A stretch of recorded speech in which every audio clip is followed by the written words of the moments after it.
السلام علیکم ورحمۃ اللہ۔ بیان القرآن میں آج میں پڑھوں گی سورۃ البقرہ کی آیت نمبر 58۔ اعوذ باللہ من الشیطان الرجیم، بسم اللہ الرحمن الرحیم۔ وَإِذْ قُلْنَا ادْخُلُوا هَٰذِهِ الْقَرْيَةَ فَكُلُوا مِنْهَا حَيْثُ شِئْتُمْ رَغَدًا، اور یاد کرو جب کہ ہم نے تم سے کہا تھا کہ داخل ہو جاؤ اس شہر میں اور پھر کھاؤ اس میں سے با فراغت جہاں سے تم چاہو۔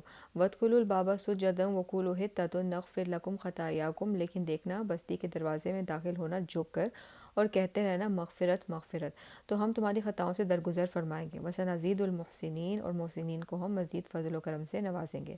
تو بنی اسرائیل نے صحرائے سینا میں آنے اور تورات عطا کیے جانے کے بعد حضرت موسیٰ علیہ السلام کے زمانے میں انہیں قتال کا حکم ہوا، لیکن اسے پوری قوم نے انکار کر دیا۔ اس پر اللہ تعالیٰ نے ان پر یہ سزا مسلط کر دی کہ یہ 40 برس تک اسی صحرا میں بھٹکتے پھریں گے۔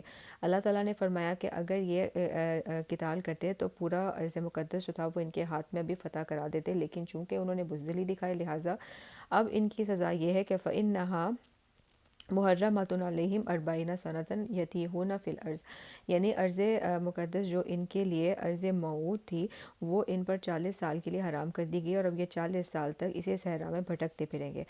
صحرا نوردی کے اس عرصے میں حضرت موسیٰ علیہ السلام کا انتقال ہو گیا، اور حضرت ہارون علیہ السلام کا بھی۔ اس عرصے میں ایک نئی نسل پیدا ہوئی، اور وہ نسل جو مصر سے غلامی کا داغ اٹھائے ہوئے آئی تھی وہ پوری کی پوری ختم ہو گئی۔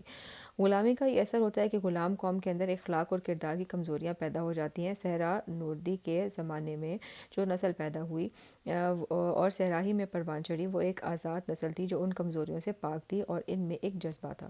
بنی اسرائیل کی اس نئی نسل نے حضرت موسیٰ علیہ السلام کے خلیفہ یوشع بن نون، اور تورات میں ان کا نام جوشوا آیا ہے، کی قیادت میں قتال کیا، اور پہلا شہر جو فتح کیا وہ اریحا تھا۔ یہاں پر اس فتح کے بعد کا تذکرہ ہو رہا ہے کہ یاد کرو جب ہم نے تمہیں کہا کہ اس شہر میں فاتح کی حیثیت سے داخل ہو جاؤ، پھر جو نعمتیں یہاں ہیں انہیں کھاؤ اور انجوائے کرو، لیکن شہر کے دروازے سے سجدہ کرتے ہوئے داخل ہونا۔ مراد یہ کہ جھک کر سجدہ شکر بجا لاتے ہوئے داخل ہونا۔ ایسا نہ ہو کہ تکبر کی وجہ سے تمہاری گردنیں اکڑ جائیں۔ اللہ کا احسان مانتے ہوئے گردنیں جھکا کر داخل ہونا۔ یہ نہ سمجھنا کہ یہ فتح تمہارے بزور بازو حاصل کی ہے۔ اس کا نقشہ ہمیں محمد رسول اللہ صلی اللہ علیہ وآلہ وسلم کی شخصیت میں نظر آتا ہے۔ جب وہ فتح مکہ کے موقع پر آپ صلی اللہ علیہ وسلم مکہ میں داخل ہوئے تو جس سواری پر آپ صلی اللہ علیہ وسلم بیٹھے ہوئے تھے آپ کی پیشانی مبارک اس کی گردن کے ساتھ جڑی ہوئی تھی۔ یہ وقت ہوتا ہے جب کہ ایک فاتح تکبر کا مظاہرہ کرتا ہے، لیکن بندہ مومن کے لیے یہی وقت تواضع اور جھکنے کا ہوتا ہے۔ اس کے ساتھ ہی انہیں حکم دیا گیا کہ حطتن، اور اس کا یہ جو ہے نا یہ مجھے سمجھ میں نہیں آتا تو اس لیے میں یہیں سے ہی پڑھتی ہوں کہ اس کے معنی استغفار طلب یعنی مغفرت اور توبہ کرتے ہوئے جانا۔